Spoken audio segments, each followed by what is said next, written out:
Ready,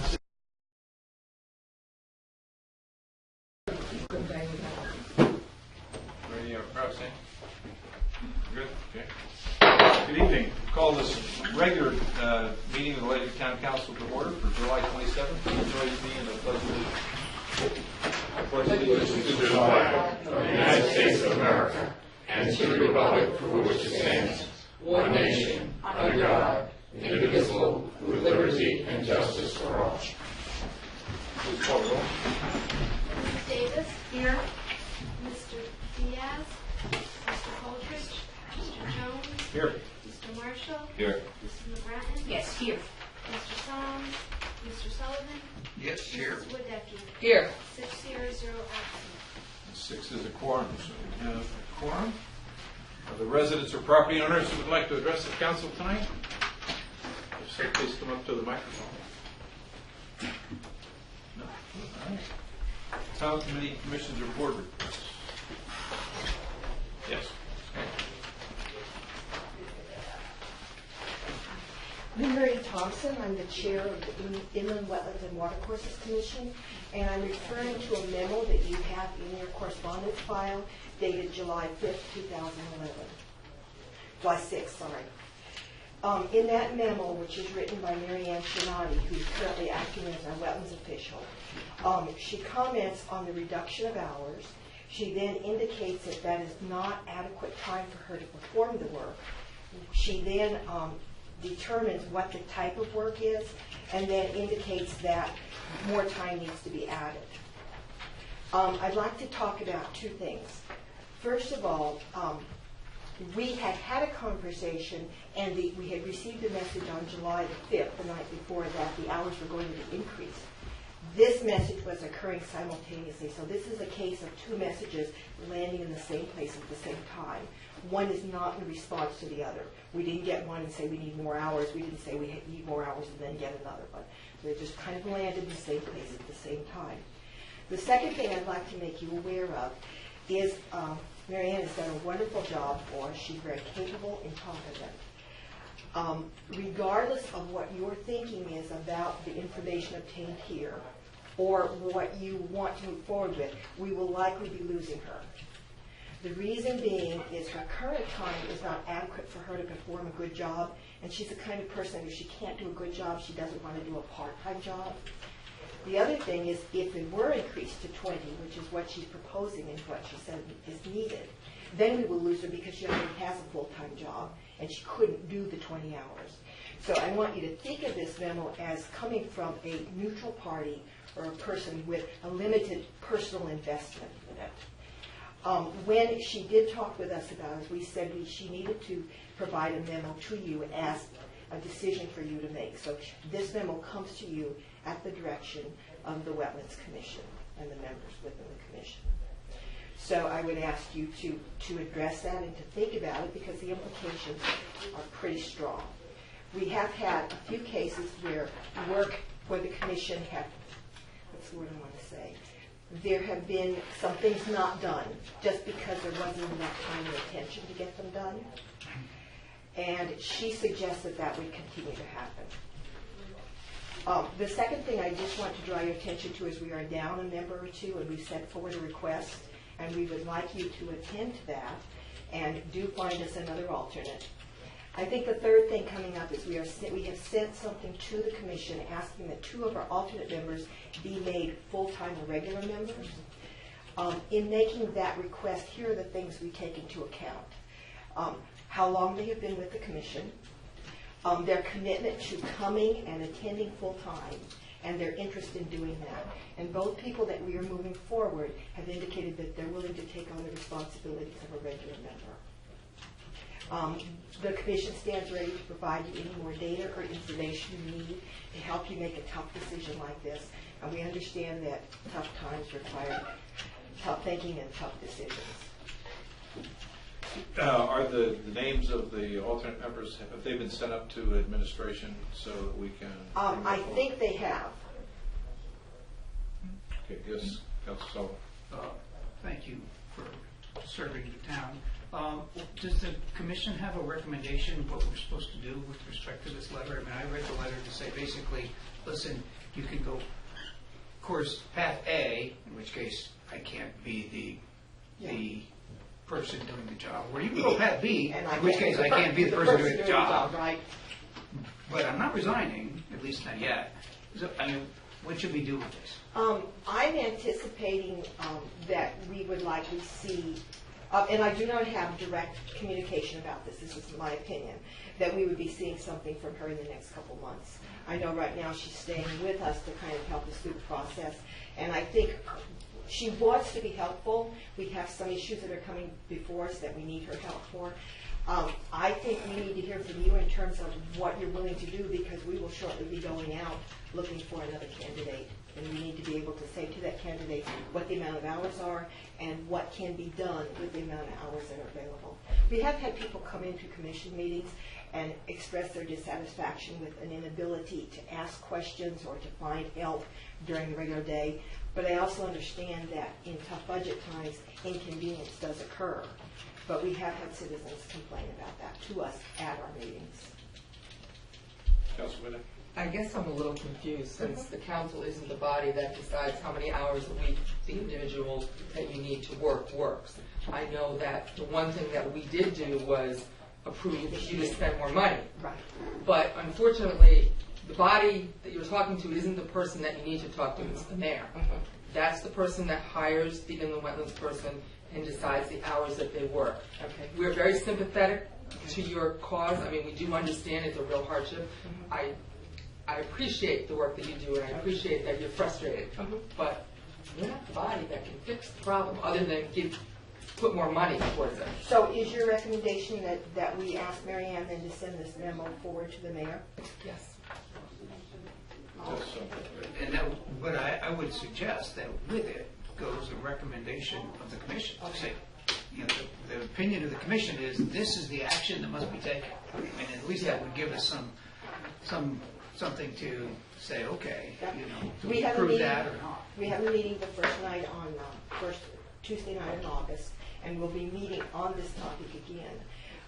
We did want to thank you for the consideration that came forward about increasing the hours, and wanted to kind of share with you how one set of hours and another set of hours happen to land in the same place. Thank you. Before we leave this, let me just ask the chair of the land use complaint.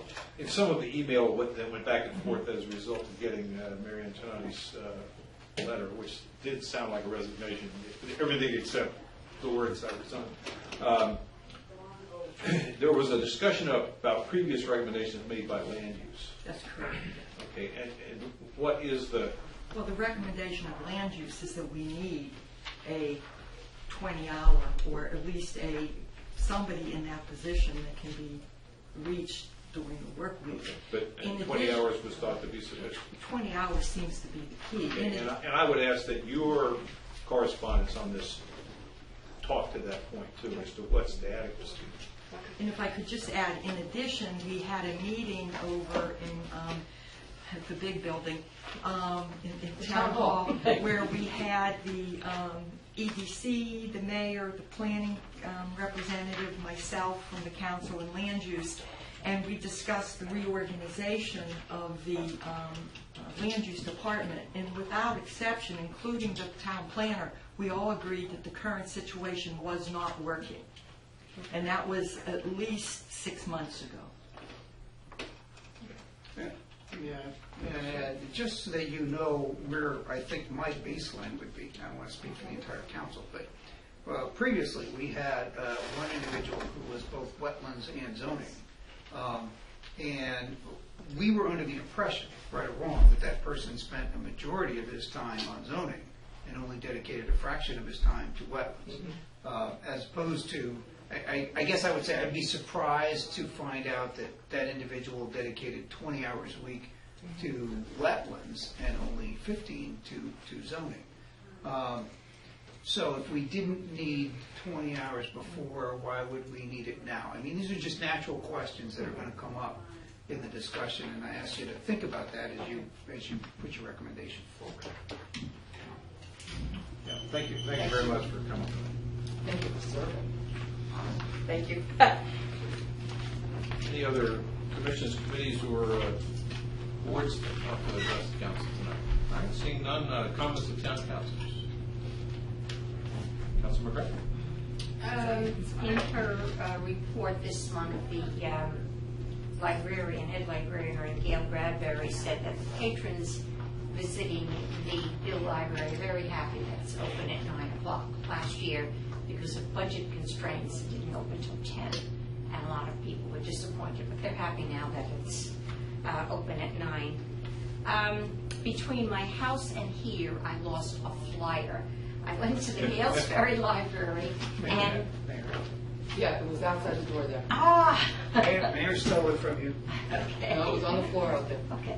I went to the Gales Ferry Library on the other day and saw this, your guide to single-stream recycling. And I really thought it was quite good. And the librarian told me that it came with a newspaper. And I get a newspaper and I didn't see it, but I think it's great if we could kind of advertise this. It's, it says what goes and what doesn't go. Also, we're referred to as the city of Ledyard, so it looks like an upgrade to me. I attended the meeting of the Senior Citizen Commission today, and I'm going to try to meet in September with all the parties to see if we cannot work out this issue of jazzercise and finally put it to bed. Also, Mayor, I hope in your report you will discuss an issue that I know nothing about, that there was firehouses or senior centers that were set aside if people did not have air conditioning in their homes, and that they would have access to these places. I don't know anything about it. Emergency cooling centers. Thank you. I didn't know what it was called, but I didn't know. But I was I asked. don't think we opened one. Well, according to. We did. Okay, well, see, Oh, okay. So see, I didn't know we opened one. I just know who opened Well, them. that's what I'm saying. I didn't either. So if you would address that. Okay, that's all. Okay, Councilor Davis. Councilor Songs is reporting in from Maine, and he says, "Greetings from Maine. You all look great on streaming video." So we can all It wait works. to Councilor What's Songs. he doing there? He's on well, No, If he's on vacation and he's watching us? No, he's not. He's at work. He's at work. Okay, this is I bad. was It's business in going to Washington. have some choice words for him. I'm sure he'll have some choice words for you, so I don't know. Pass my phone. Any other councilor? Councilor Marson. Yes, I'd remind everybody that on August 10th at David's on Route 12, there is a blood drive for the Red Cross. There's been a lot of natural disasters across our country, and the blood supply is at an all-time low. On another note, we do have a beaver problem in town on Town Road Extension. And I wrote the Director of Public Works about it, offering my services as a carpenter and a scuba diver, because there are different barriers you can build to keep the beavers away from the culvert. And it is expensive to hire somebody to come in and do that. So in the interest of saving the town some money, I offered my services as a carpenter and diver to go into the muck and construct a barrier to DEP specs. I have the specs at home, I just haven't found them yet. But I used to be a nuisance wildlife control officer 20 years They ago. are a nuisance. Don't they eat the barriers if you construct them out of wood? No, to be in a way that can't be eaten.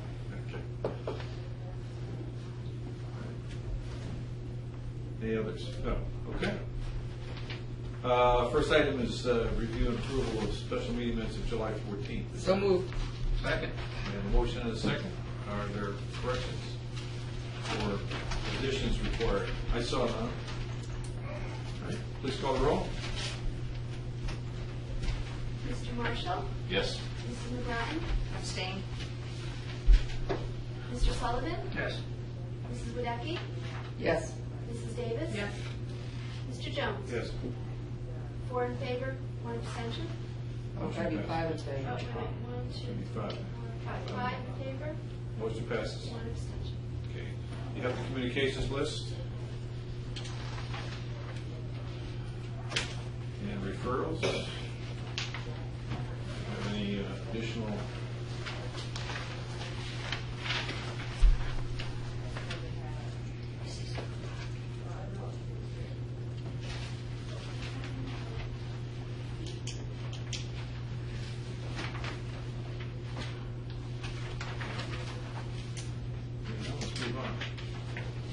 Committee and Liaison Reports. Administration, Councilor Sullivan.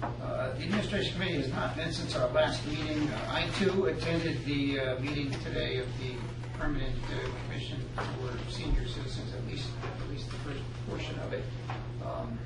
In that, since the proposed revision to Ordinance 58 has been sent back to the Administration Committee, I offered to them that I was willing to, in fact, have a joint meeting of their commission and our committee, perhaps at their next meeting if they wanted that, and I will wait to see if they take us up on that. We have that listed as old business here, but there will be no action tonight. The other item that the Administration Committee has forwarded to us for action is some sort of review and comment on the financial software contract that the Finance Committee has referred to us. And I guess I would just throw it to Finance to perhaps give us some indication of what it is they want out of our review. I mean, as an attorney, I can review it, and it's a long contract. It's 50 pages. I have reviewed the first 4 pages, and I already have up to 15 comments. So I'm not sure what the way forward is, and I understood from the finance director that perhaps there was a move afoot to just hire some other counsel to specifically review this contract and engage in negotiations with the software firm. And if that's the case, then I'm not sure what admin would need to do. So the long and the short of that is I'm looking for some additional steering from the Finance Committee. What do you want? Well, it was the chairman of finance's idea to send it to admin to have a review. I did point out that it wasn't fair to use your expertise as an attorney for a free review. Time is becoming of the essence. We want to buy this software pretty soon. I don't know if you saw it tonight. There was an email again from Chairman Diaz saying that he doesn't think it's out of whack to spend $10,000 on a $1 million contract. So we have allowed or directed the finance director that she can send it to our Dave Pitney bond counsel attorneys. They actually have an attorney that's a technical attorney, because I guess the concern was there was some technical issues in there as well. I think that that's probably going to be what's going to happen, because you're not going to have enough time to review it. Well, reviewing it's not an issue. The issue is... You don't agree with it? Well, the issue is coming to resolution with the other side on each and every item of contention. That's the thing that takes time. And that's the thing that takes back and forth that I don't think I'm in a position to actually do. And I don't think you are either. And I know that Councilor Storms also weighed in and said that he felt that that he wouldn't sign the contract as it was. So I think what's probably going to happen is it's going to have to go to the attorney. And if that's the case, then I don't think admin needs to do anything. I would agree. In the judgment of finance, that's what they want to do. I would agree with that. Okay. Let's see if Roxanne, if it shows on their agenda, then you can remove it, so it doesn't stay on there as old business or something. That referral's removed. Anything else for administration? No, just let the record show I once again got rid of an action item without doing it. Excellent. You are so talented. Keep that list short. Community services. We do not. Okay. Finance, any report from Finance, Councilman Eckman? Finance did meet on Monday night. We had a very long meeting. We had Elby's. We had the long-awaited meeting that Councilor Sullivan has been wanting to have with Elby's. They did come. They came with some numbers that didn't agree with the finance director's numbers, but they did have their plan of what they want to do for capital. But they acknowledged that there was a large amount of money that has now accumulated, and they're going to go back and see what they think they need to buy in the future, because the next thing that we had after them was the fire company. And Ledyard Fire Company would like to purchase 2 fire trucks in the next year. One of them being their brush truck / medical response vehicle. LV's agreed to outfit that truck with all the medical response equipment needed. So at this point, we don't know how much that is, but they are going to pay to outfit the truck, so that will save the taxpayers money and use some of that money that has accumulated. they were asking questions if they would allow some changes made to the way the money's collected, and they did not speak favorably to that. But I thought overall, that the meeting went very well. They came with a lot of information, and then we got the long discussion on our very expensive fire trucks that we're going to need to purchase. So that was a very informative meeting, and we did get actually very quickly back the schedule for replacement of fire trucks, which we asked them to provide to us because that's going to matter in the future for the new other trucks coming out later. And we got from the finance director already how much money we have in the account. So the fire company will be coming back to our first meeting in August with the proposal for going out to bid, with the bid specs and everything. So at that point, we're going to have to figure out the timing of the trucks, because the smaller truck, the brush truck, R12, is out of service entirely. It's not fixable. So that truck we're probably going to have to purchase as soon as we can. The larger truck takes so long to build it anyway that we probably can stagger it so that the last payment is made in the next fiscal year, where we will probably have enough money to pay for it, or we'll have to make sure we have enough money to pay for it. But they're going to remove 2 trucks from service with 1 truck. They're going to do a tanker, pumper, big truck that's going to take 2 trucks out of service, so that will cost more to buy, but less than 2 trucks would be, and 1 less truck to have to maintain. Yes. Yeah. So in the long run, it'll save the town money. That was all I have, Richard. That's about it, yeah. Going for it. Okay, thank you. Any questions? Yes. More of a comment, but I was at the meeting and listened to the discussion with Elvis, and I really appreciated the information that was brought forward. I would say I was disappointed, and not with the volunteers by any means, but we have a financial audit of the town that is done every year, and for 2 years running, this audit has said that as a deficiency is that we do not have the monthly accounting information that would be necessary to properly account for these funds. And for 2 years running, we have received a corrective action report from the mayor through the finance director that says that we're on top of it and we're fixing it. And yet it has not been fixed. I was told the other night that this month, for the first time, we are actually going to get the monthly reporting.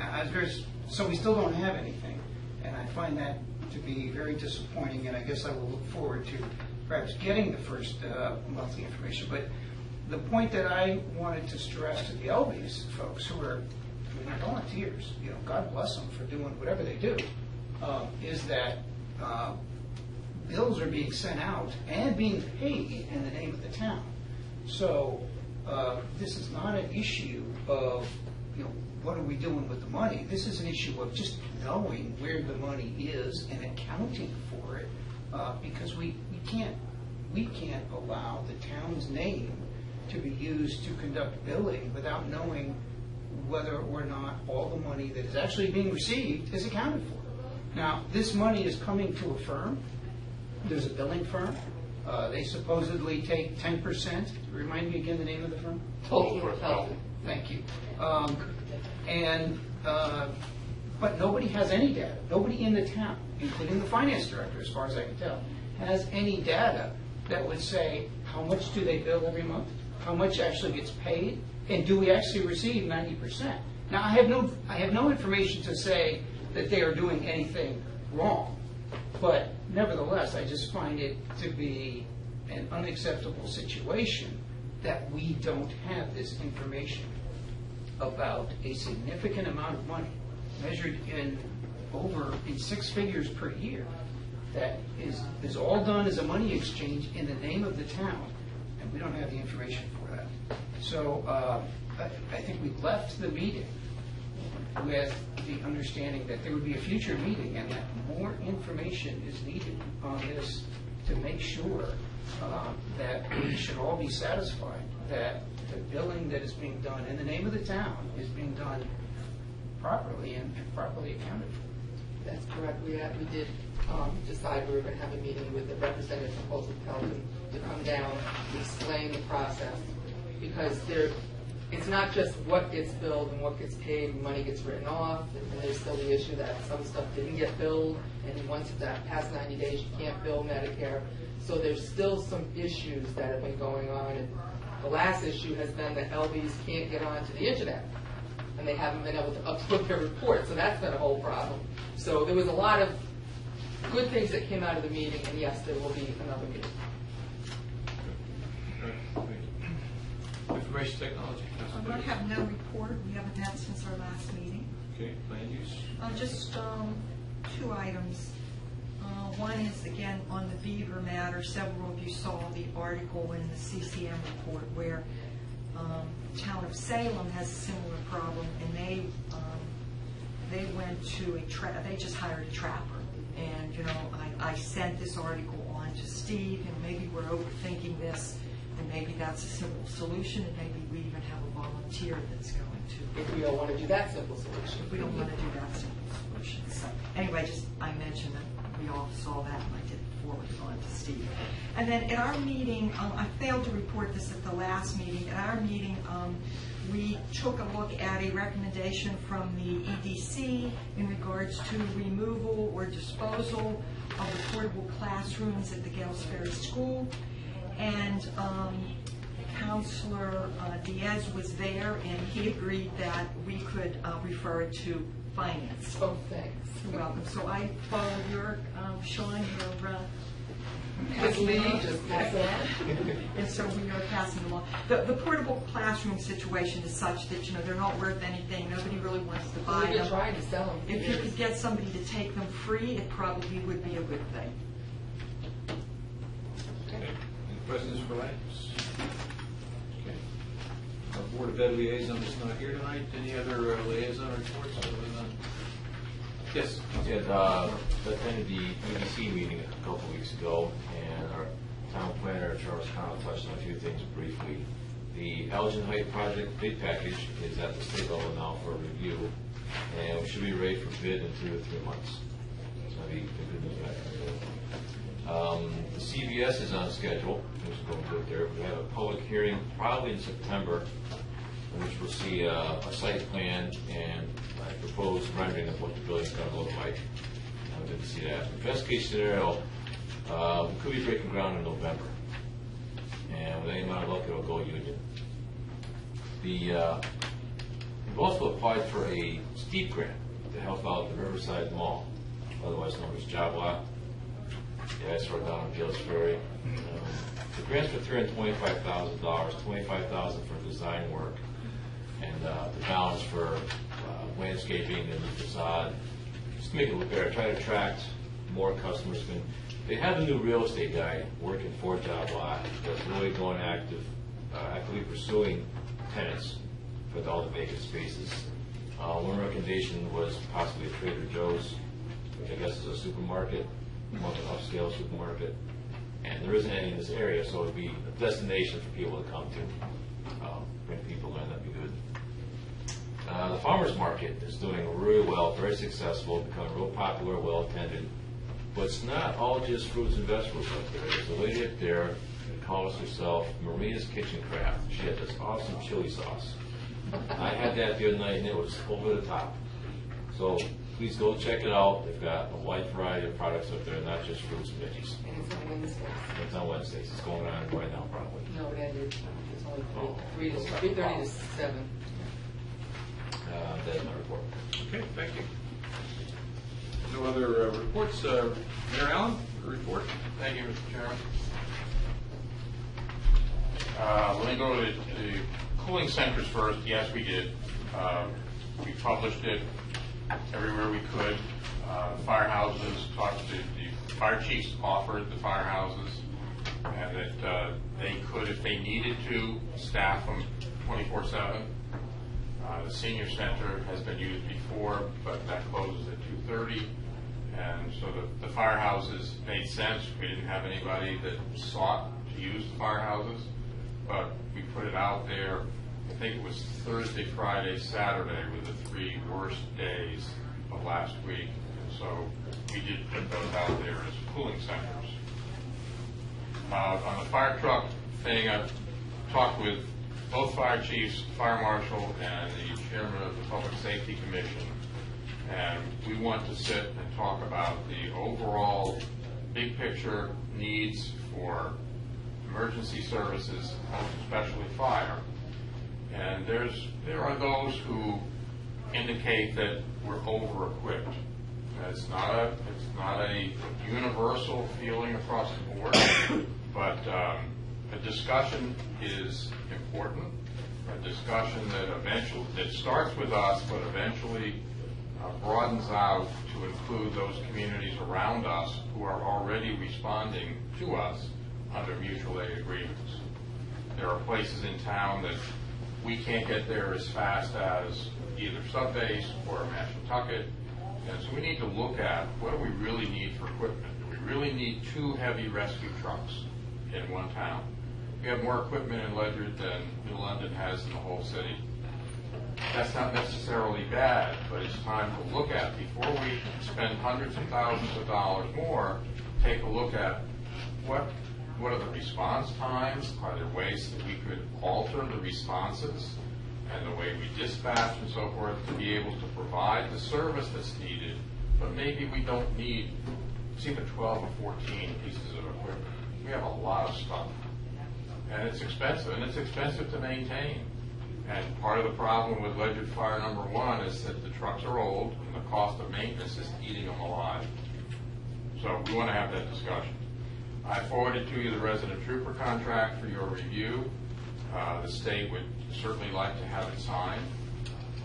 I won't say that I don't have issues with it, but I want your opinion on it. Need your opinion too and your participation relative to Councilor McGrath and Councilor Sullivan mentioned the senior center and a meeting there. And it seems like we keep going back to some of the problems that they're not going to go away, and it's not an easy fix. And so I believe, I wasn't there at the meeting today, but I believe that the meeting resulted in an agreement that there would be a meeting with the council, with my office, with them, and perhaps the town attorney, and see if we can't put this thing to rest, because it's time.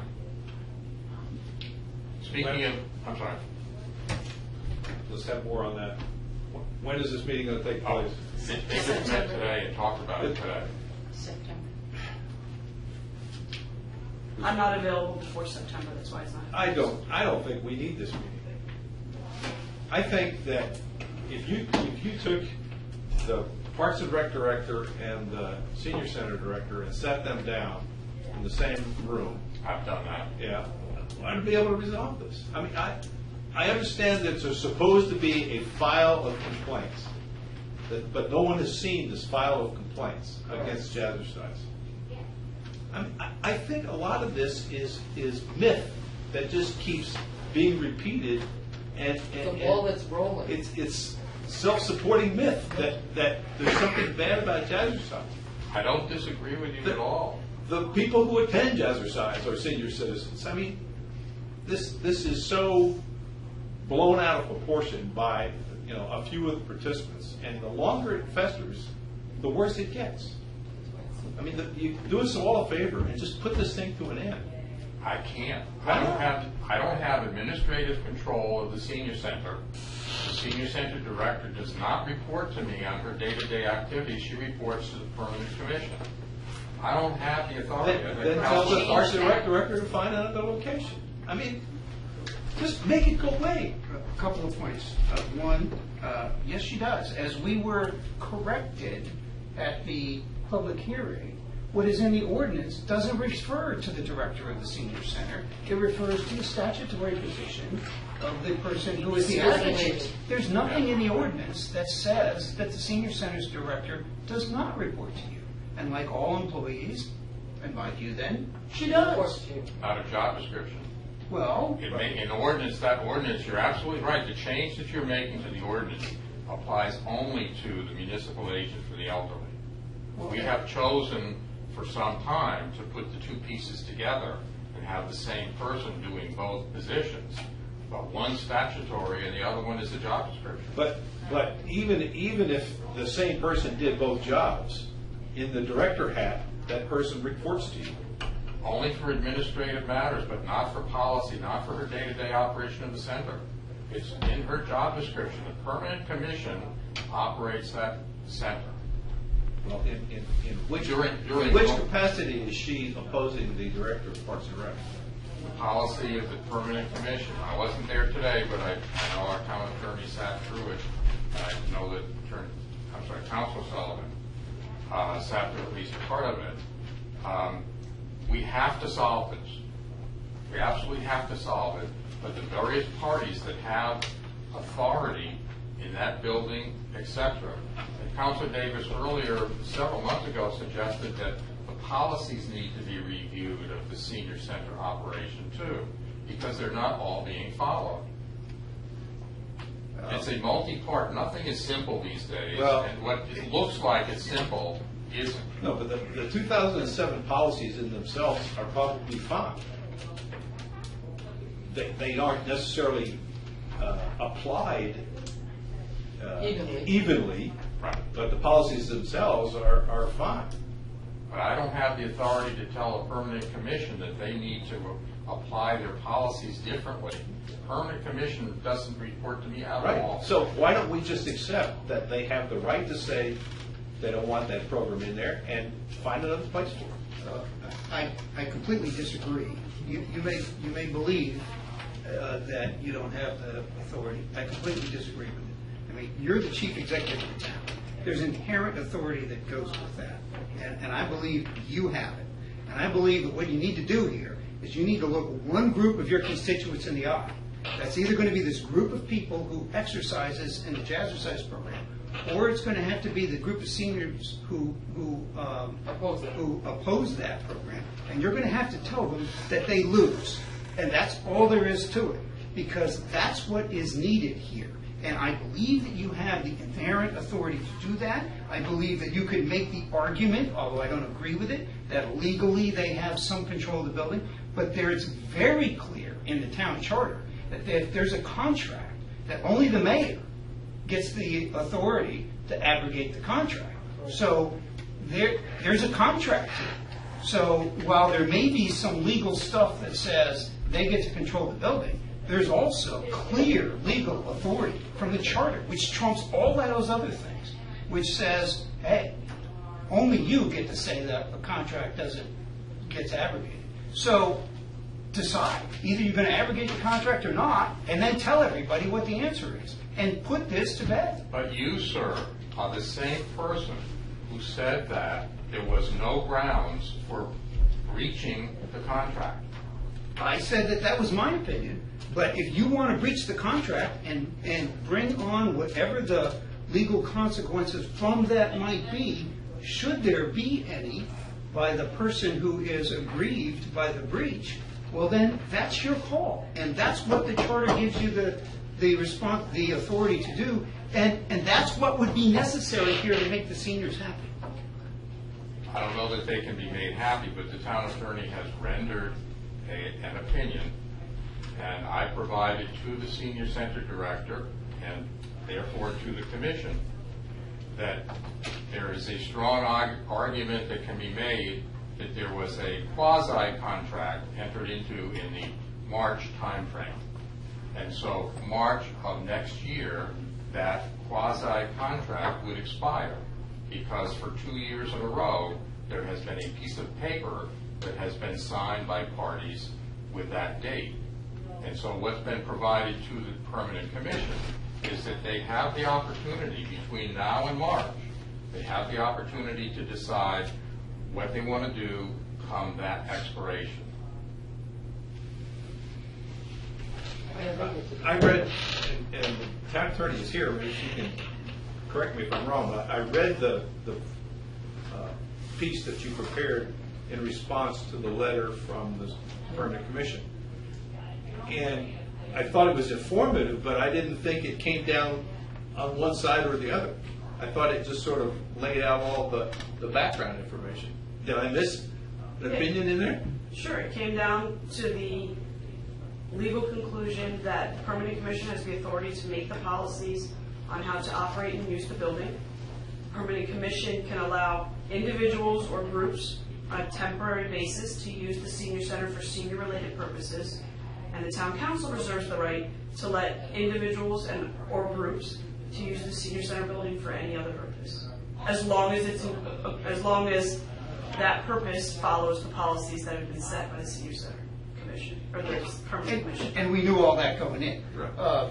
None of which addresses, yeah, okay, so they have the right to let other people use it, but it doesn't address the question as to whether or not they have the right to tell people who are using it to stop. Yeah. Okay? The town council reserves the right to tell other people they can use it. But none of that addresses whether or not the Parks and Recs director, through authority granted as an employee of the town who reports to the mayor, has the right to tell people to use it. I mean, there's a whole lot that was just left out here and never addressed to the issue. You can disagree, but I disagree that the mayor has authority over the building. Excuse me, but I have the floor tomorrow. And as a result, we are left with an opinion that has only clouded the issue and doesn't address the real question here, which is we have two employees who work for the town, and because they work for the town, the chief executive sits above them all, and these two employees are at odds.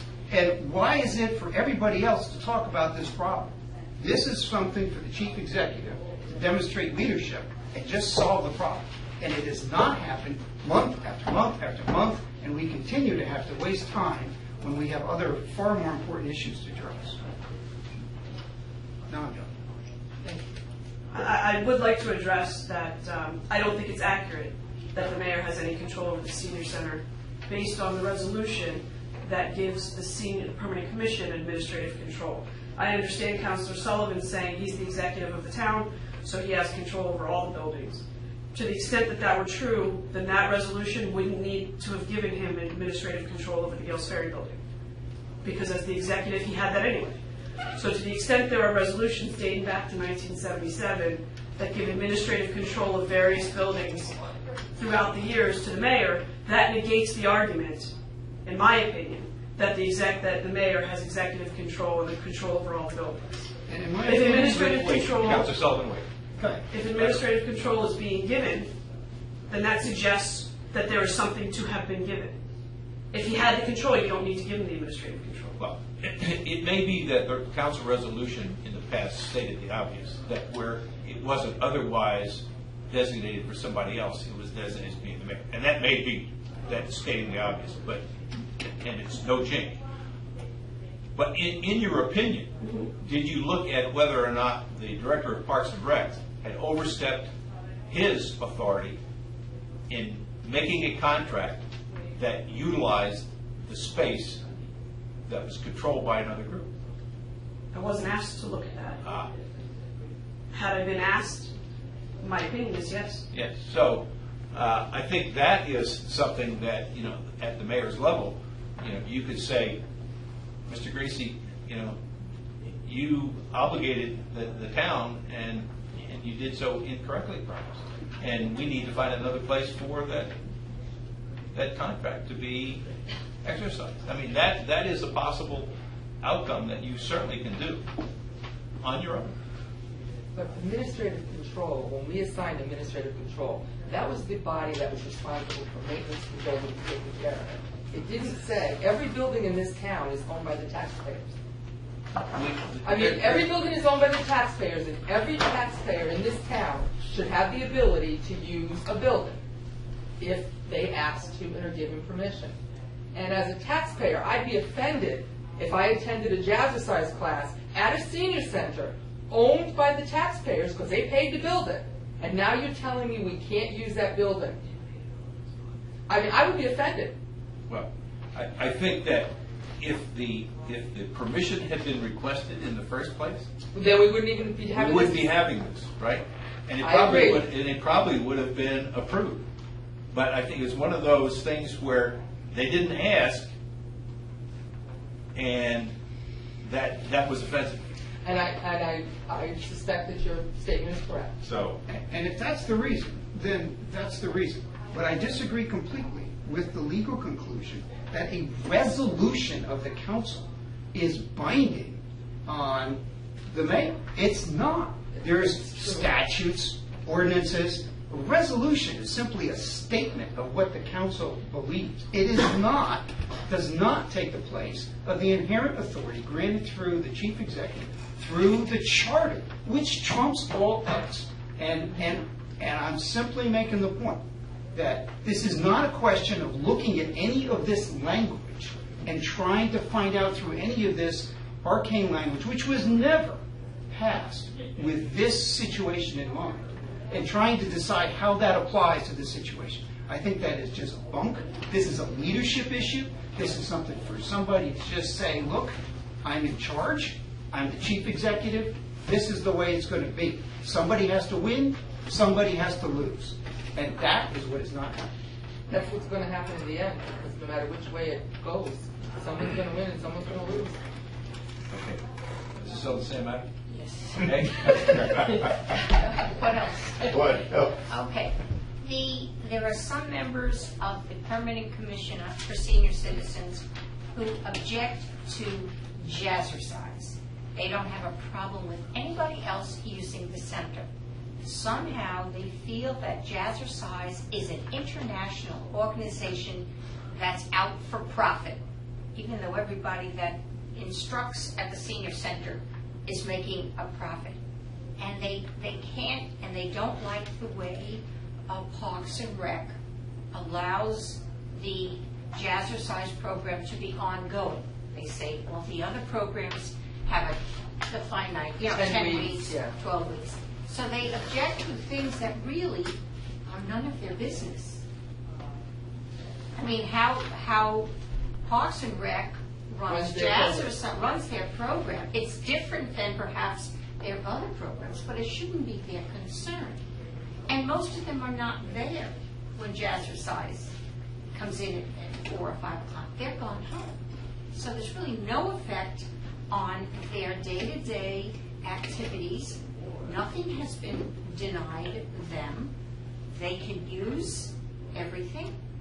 They just can't get over this thing on jazzercise. But somebody keeps this festering.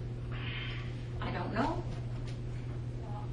It could be. Well, I was going to only bring it back to the very simplest. Forget all the legal stuff. I mean, we can debate the legal stuff, but forget it. It gets down to Parks and Rec has 4 programs there: Zumba, and 2 others. Zumba, jazzercise. What was it? Belly dance. Belly dancing and yoga. Yoga, Yes. okay. So we got all 4. They have no problem with the other 3. They have a problem with jazzercise. So to me, it's pretty simple. There's something more going on, and somebody just needs to say, knock it off, and that will fix it. And if I were king, that's what I would do. How about if you were queen? Well, because this to me is just to get into all this legal debate. It's not a legal matter. It's not a legal matter. It's a personality issue. For some reason, they don't like jazzercise. I don't know why, but it makes no sense to me. Okay. He's done with it. Mayor Allen, yeah, the horse is not moving. Continue with my report. Yes, please. Okay. I received a Kerma check distribution to us. Kerma's done well this last year. We received a check for slightly over $30,000 in the course of the last week, which is much appreciated. And as long as they keep doing well, hopefully we'll get checks in the future. Solar panels, I've provided to you a list of additional locations that I want to have considered by DCS Energy. The Public Works electric bill came in yesterday. The kilowatt hours are down 32%. That's just for the month of 21 June to 21 July versus last year. But the town hall was down, I think, 23%. I think I provided that to you at the last meeting. So the solar panels are working. I'm not sure that the library actually has all the connections done with CL&P, but the solar panels work. And I think we ought to look at more. I wish I could get the schools to seriously look at putting solar panels. I've met, the assessor and I met with representatives from Stonegate. on the question of assessments, etc. And I'm very pleased with how that meeting rolled out. And I believe that we will be back. We're going to meet again, probably in another week or two, and we're going to solve that problem.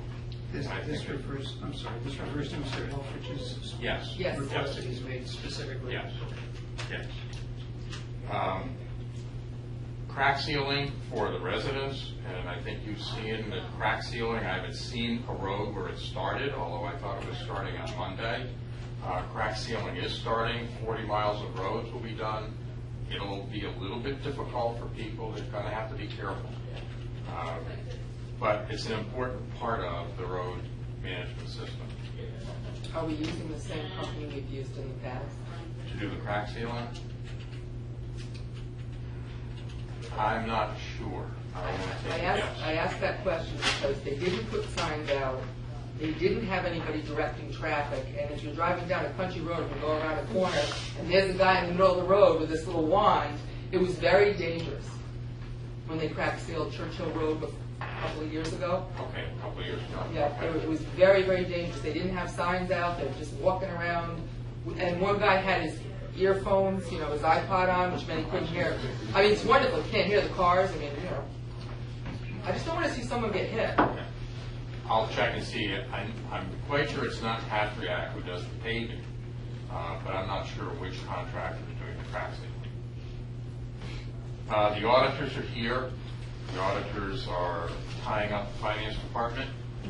This is kind of the early going stuff, but it's difficult for the finance department to handle all the normal day-to-day business and deal with the auditors. But it's a fact of life. And lastly, something for people at home, the birthday celebration, as you know, is over. And I encourage residents at home to submit their passports either to the libraries or to town hall, because there will be a drawing at the Ledyard Fair. And we want people to have an opportunity to share in the gifts that the business community provided for the passport program. Okay. If I could just go back to your comments on the heavy fire equipment, is the Public Safety Commission going to take the lead on What Sean McGuckin and I talked about was not initially involving the whole Public Safety Commission, but a subcommittee, because to have Sam Kilpatrick from the Board of Ed, to have Karen Getchis from nursing, it really doesn't make sense. So it would be probably for the 2 fire chiefs, the fire marshal, Sean McGuckin, and myself to start. Okay, but it's coming, will ultimately come Yes. through the full Public Safety Yes. Commission and Yes. not an ad hoc group. The other thing I was going to mention is that we saw the most recent report of comp time, and I was happy to see your correspondence with several of the largest holders of comp time liability, directing them to spend that down, and that the accumulation of those hours will not be without written permission in the future. That's good. There are a number of others on the list, though. I kind of used 100 hours as the point to start now, and try to attack the biggest ones first, without an ability to do anything relative to the police. And so you'll see some there that have huge amounts of time, Right. and I can't control that. There's probably one that you probably shouted out the door, didn't have to write an email to, that was in that category too. Oh, that's gone. That's gone. Yeah. All right, other questions for the mayor? Councilor Sullivan. New positions for emergency services and HR director. Do you have any idea of where do we stand actually trying to make those hires? Yes, the HR person, the posting has been done, applications have been received, there has been an initial screening by the finance director and the business manager of the Board of Ed, and there is an attempt, but it may be a week or two before there's an actual interview committee set up. Administrative or emergency services hasn't gotten that far. there's still a lot of discussion about what that administrator, despite the fact that the job description spells out a huge responsibility, there's still discussion about how can we fill that best. So it has not been posted. And who's having that discussion? We have a job description, so I guess I'm Right. confused as to Yeah. why we don't just post the job and move forward. What's the path to move I forward? think that the counselor on your right wishes to have a, Okay, we met to finalize that job description, and we met with some of the fire chiefs who were interested in volunteering for the job. And we, David Holdridge, John Marshall, and myself felt very strongly that that job should be advertised, so there's no appearance of favoritism. And then if it's advertised and nobody responds, then we can certainly rethink it. But we would like it advertised. So again, there's no appearance of favoritism. I would second that. I would second that. well, there's been, part of the discussion, Councilor Sullivan, has been whether it is bad, if you will, to have somebody from inside hold the position versus somebody who's completely unaffiliated with any of the organizations in town. And you could say that doesn't matter, you just post it and you see what you get for applications, and then you pick the best one. But if the best one happens to be, I would say that. okay, but if the best one happens to be somebody that's currently affiliated with a fire company, there are people who think that's absolutely the wrong thing to do. Okay, and what would we do about the fact that there are people who think that? I mean, once again, ultimately, a decision's got to be made. I guess the alternative is not to ever hire the person, which might be fine with me since I was the one who voted against funding it anyway. But nevertheless, I'm just trying to figure out where we are, and despite the fact that I heard you give what I think is an attempt at an answer, I'm not sure I got it. Well, if you didn't get an answer, perhaps you could ask the question again and let me reevaluate the answer. What's the path to move forward? What's the path to move forward? The path to move forward is to publish in the paper looking for a person And when is that going to occur? soon. Okay. Can't be tomorrow. It takes time to get it to the paper, get it in the paper. But, we need to do this right. We need to make sure that we have the right person, the right position. We have 3 organizations, at least 3 organizations, that are going to have to live with our choice. And they're all important. They're all volunteer organizations, and they're critical organizations. I agree, but that's in having them represented in the selection and interview process, that's important. But since the job description is already set, right? And the money is in the budget. Yeah, Then the job should be posted. Then we ought to get about the posting and do that part. Okay, any other questions from Mr. Desmond? I wonder if you might, you may already know this, or you may have already done something, but you might consider asking CLNP what the problem is. Because I know they're going to tell you with the power outages. I mean, I've had power out 5 times in the last 6 weeks, and not for just short periods. Now, they're going to tell you that it was the station on Wellwood Road. That was 2 of the 5. Last night, people on Longco Road lost it again for 3 hours. What's happening is the transformers are blowing. So that says, I don't know what that means. I don't know that stuff. But something is clearly wrong. They're And probably old and should have been well, replaced before they blow. my theory is when we had power outages, Hurricane Gloria came, cleaned it all up, and put up all new stuff. And it's been a long time, I shouldn't say this, but it's been a really long time since a hurricane came and we had to rebuild. But there's clearly something wrong. You shouldn't lose power 5 times in 6 weeks. No, but I do know something about this, and I would say clearly that if there is a problem at the Whalehead station, that could cause these downstream problems. Yes. But they say they fixed them. well, they said they were working on fixing it and would have it fixed in the near future. I know I got a phone call yesterday that it was a recorded phone call. It told me that the problem, there was a clear path to fixing it, and it occurred 2 hours before I lost power.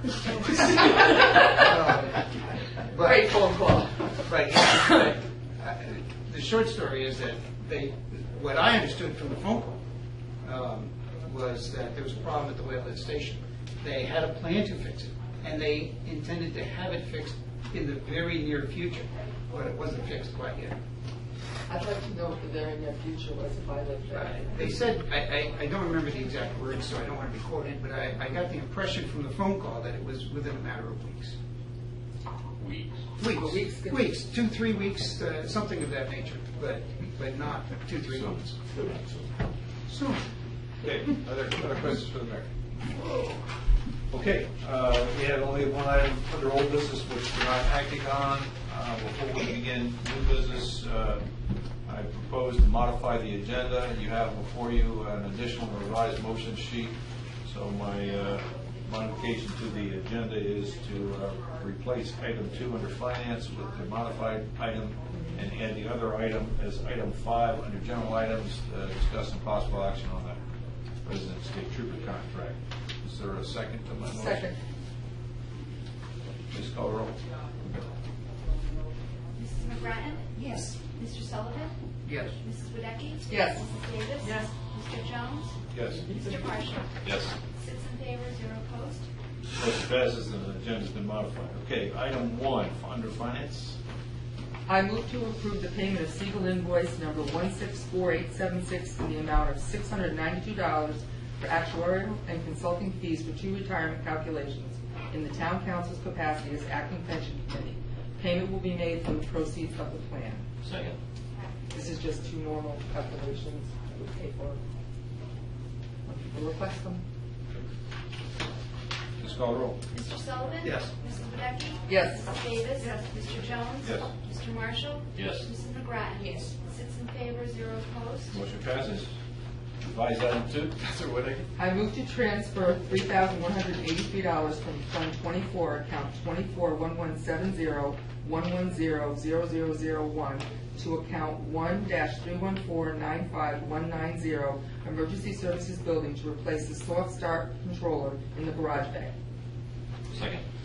And the motion was amended because in our conversations with Elvis on Monday night, they said that they'd be willing to pay for this. So that's one good thing that came out of it. But it is, they're having a problem with the garage door, they need to fix it. The money's being moved to the maintenance account for the emergency services building.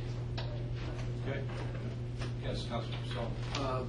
Yeah, just to add on, and I fully support this as it's drafted, but it was kind of surprising to learn that we had somewhere in the neighborhood of $800,000 sitting in an account, yet the Elvis people were dealing with daily issues that would need, and this was not the only one. Oh, no, correct. You know, that would need something on the order of a couple of $1,000 to repair.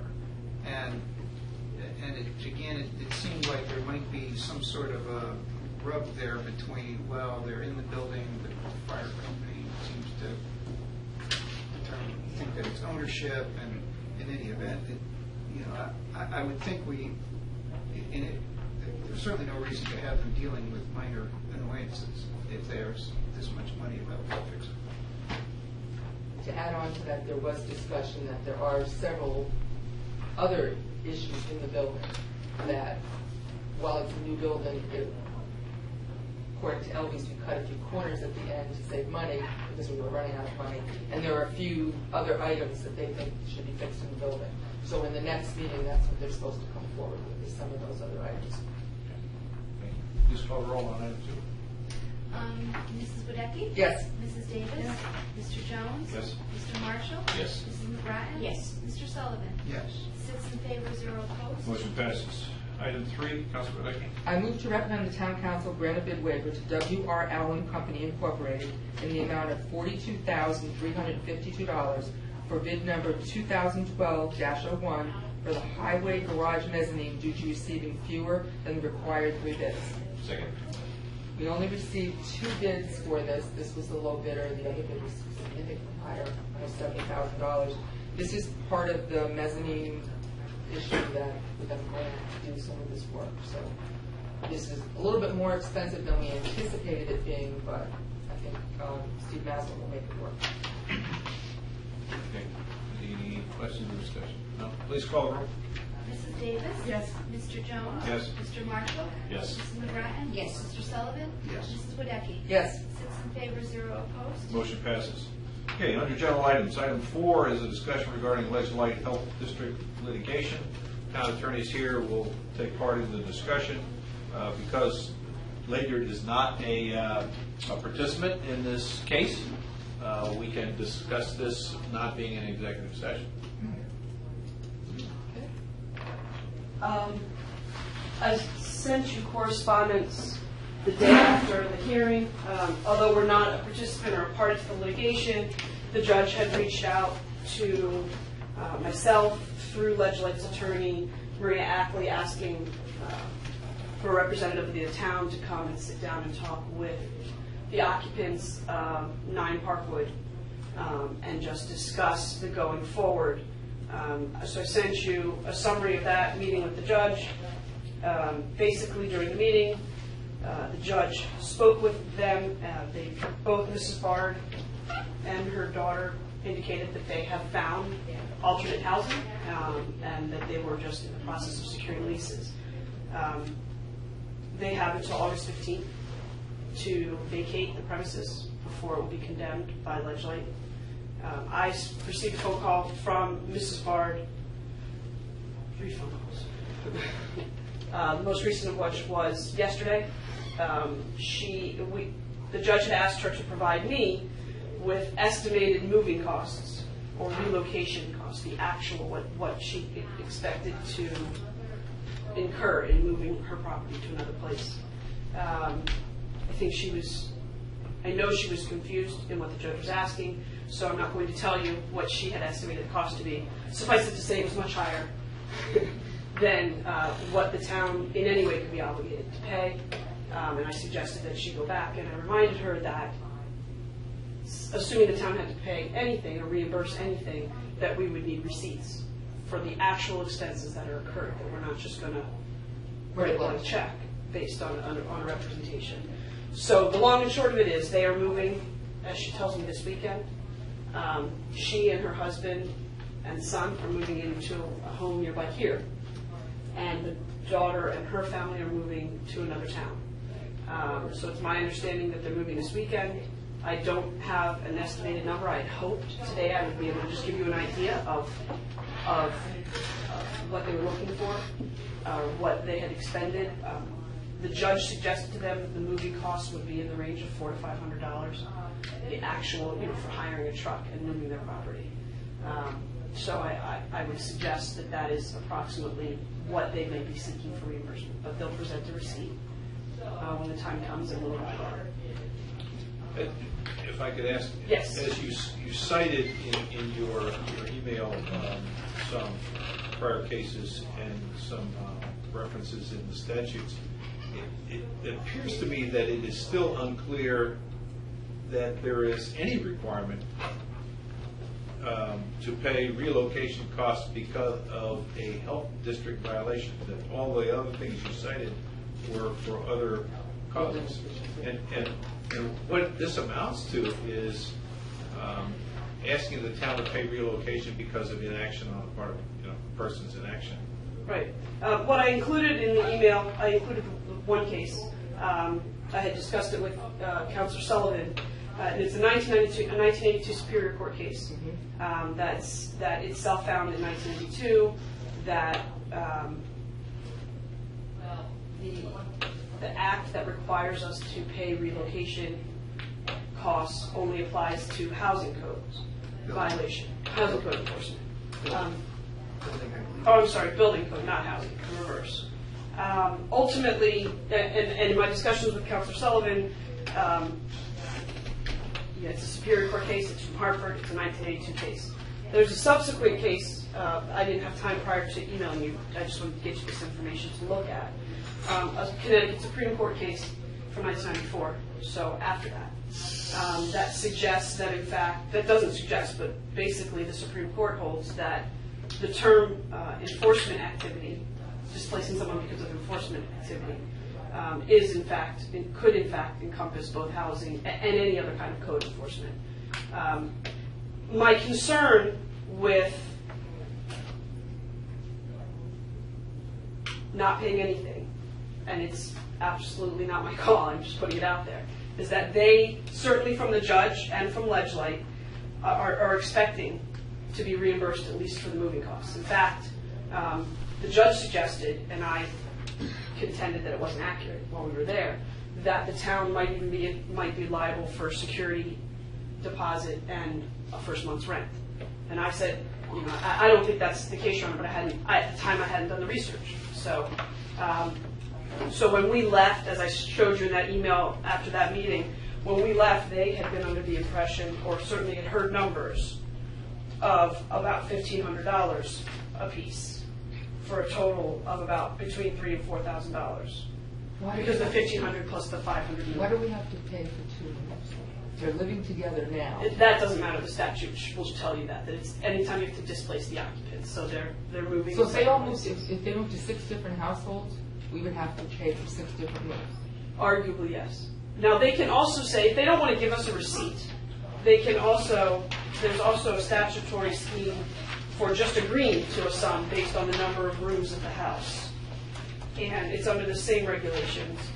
I don't have the chart here. But at 6 rooms, it's $500 total. So if they decide to move themselves. How many people are living in the 6 rooms? My understanding is right now there are 9 people living there. Do they own the house? It's in foreclosure. Who owns the house? The mother. Both Mrs. Bart and her daughter, and both of their husbands, all 4 of them are on the mortgage. And it's in foreclosure. There are several legal questions here.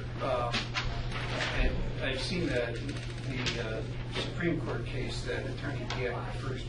It's not exactly on point. It is on point with respect to housing codes. Perhaps that can be extrapolated to health codes. It doesn't address the second very legitimate legal issue, which is what are reasonable living expenses when, and should reasonable be equated to 0 when in fact these people are only being forced to move because they refuse to follow a valid court order. And there's an overriding principle of statutory interpretation, which the Supreme Court in this 1984 decision latches onto, which says ambiguous statutes should be interpreted in favor of those that were designed to help. Okay, and in the case of the 84 case, as is most of the cases that you will actually find on this statute, the people who were seeking assistance were tenants, innocent parties. The landlord refused to do anything, and so there's no case where the actual owner of the building had the building condemned because of the owner's own inaction, and then turned around and tried to use this statute. So I think there's a valid legal argument that would say that they don't deserve or entitled to, deserves not the right word, entitled to any payment under the statute. But in any event, the statute also says that the state agency, which in this case, if you follow several other terms and other sections of the statute, basically, of the general statute, basically comes back to us. Although the statute uses the term state agencies, it's us, the town, needs to establish procedures for determining what reasonable expenses are, and we don't have any. And we need to establish some, I suppose, if there's an actual application. Right. Okay, but we don't have any because nobody's ever applied. So if there's an application, I suppose we'll have to establish some, and we'll do that in open meeting. And the long and the short of it is, I don't think there's anything we could do here tonight or any other night, even if we wanted to. So, This wasn't intended to be an action. well, I understand that. I guess it was an update, so we could ask questions. And I suppose that, I suppose that they're going to move out, and then we'll just see what happens after that. That's what I'm fine with flipping through my pages to look. I do have, in case we need it, to the extent they do move, which I hope they're moving this weekend, and then they do give us receipts, which, I had no feeling on that. I have the application that the Connecticut Department of Transportation uses. So I thought from an application perspective, we could start from there, at least as an idea of what the Department of Transportation uses, which is what all the regulations are about that I emailed you, that talks about the actual moving expenses and doesn't include 500 other things. So Yeah, but I thought about that example, and I thought, well, why would the Department of Transportation have to be relocating people? It's probably because they're building a bridge over your Right, house, or they're right. blasting next to you, and you can't stand to live Correct. there. And so, they're relocating you because They're of, creating a problem. they're creating the issue, and so it seems to me they would be much more generous. right, well, the state statute. agency is the cause of the problem. I apologize. There's two agencies, the Department of Transportation, and then there's the Connecticut Economic Development Commission. It's a C. I don't think it's a committee, so a commission. And the Connecticut Economic Development Commission is empowered to create its own regulations with regard to displacement of individuals because of code enforcement. And in their infinite wisdom, they have decided to just use what the Department of Transportation did. All right, it's a starting point. We don't have to do it. Right? Councilman Graham. Okay, who is going to repair the septic system? Once I it's assume nobody once lives it's in- foreclosed and the bank owns it, they'll have to take care of that. But it won't. It won't be repaired until the bank owns it. But when nobody's flushing the toilet and washing the clothes anymore, it Right, shouldn't at be least on bubbling the out of the floor. ground Right, anymore. but still. No, it'll be condemned and abandoned. And then the foreclosure action has begun,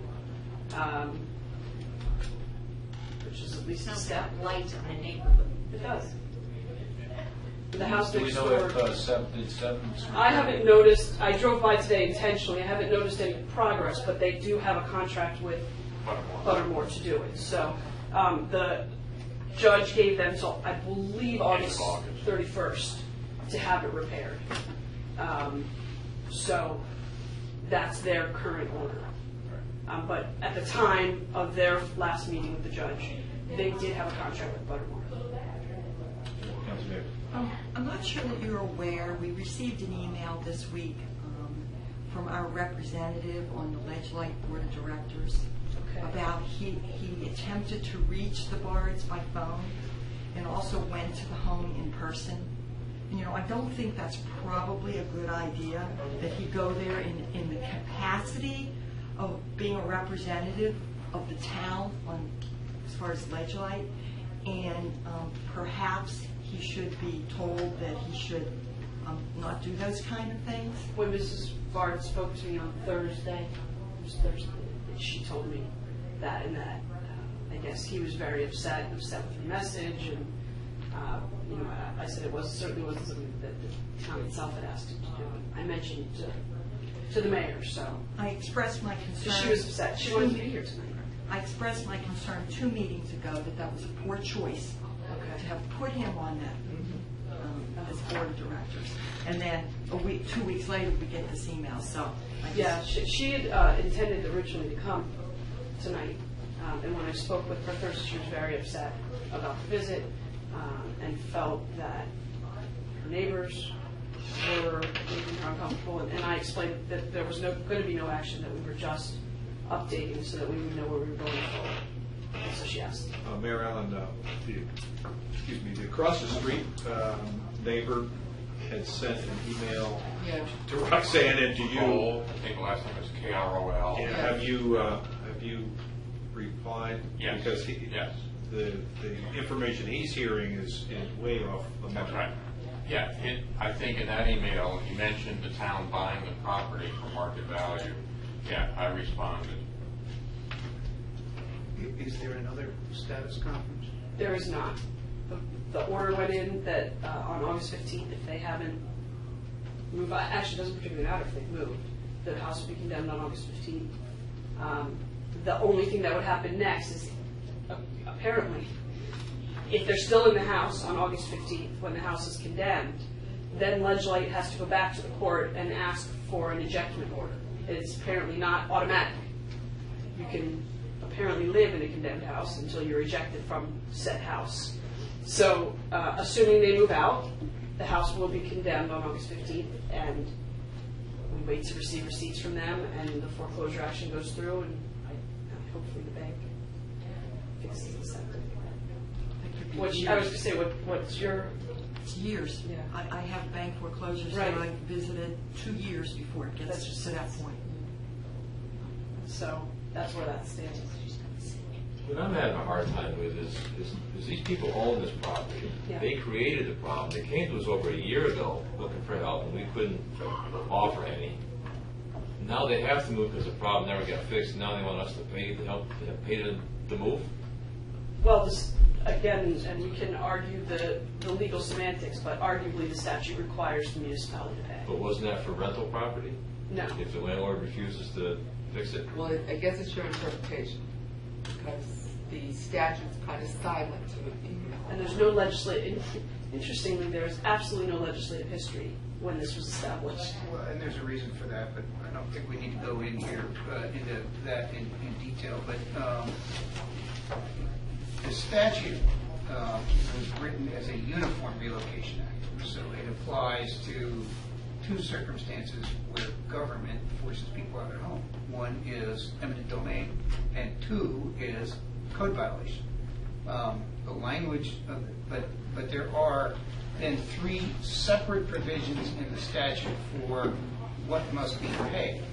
Okay, provisions 2 and 3 do not apply here. Provision 2 is actual living expenses for a tenant who has been displaced.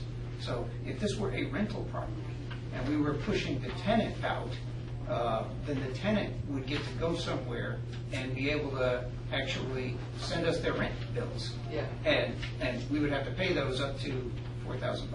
Okay. Provision 3, which doesn't apply here either, is when the owner is forced out for eminent domain, they get to claim up to $15,000 in moving expenses and compensation, basically, for aggravation. Provision 1 is the only one that applies here, and it applies to all displaced persons who then get reimbursed reasonable moving expenses. So that's where it gets into the legal definition of what's a displaced person, whether or not it actually applies based on health codes or not. And then the second question is, what's a reasonable moving expense? And there's very, very little on that whole issue.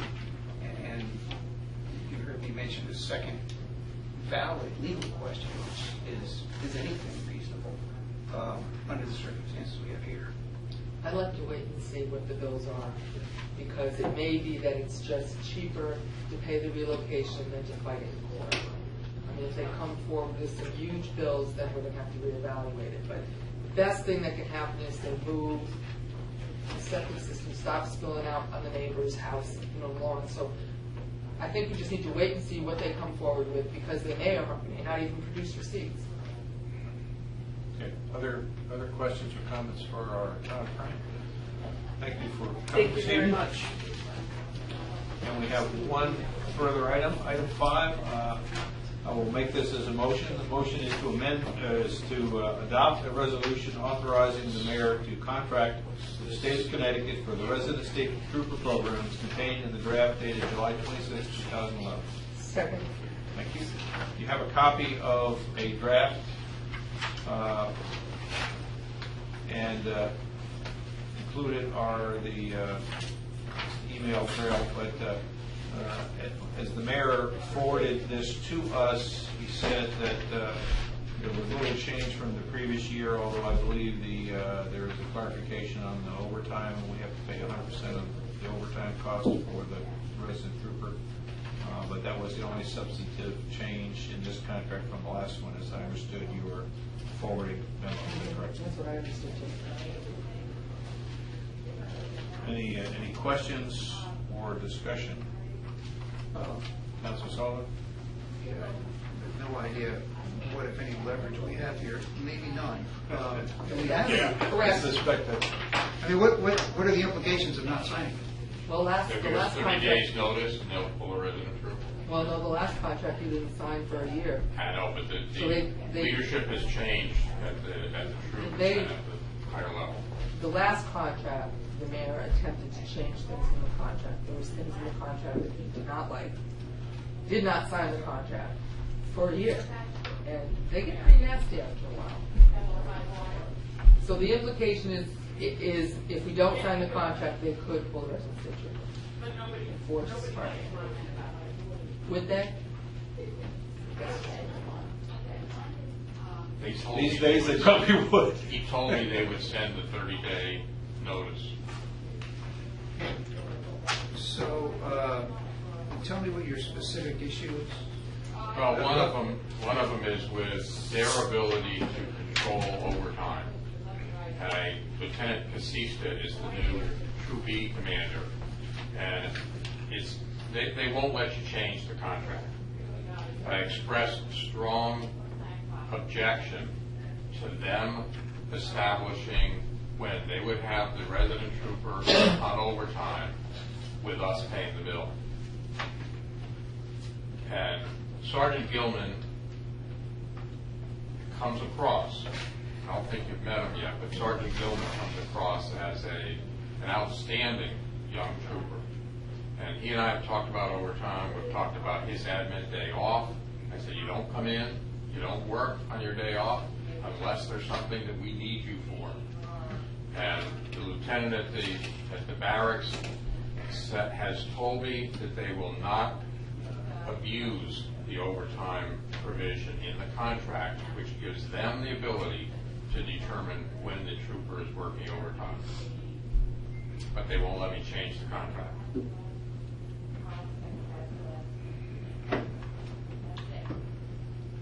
Further discussion?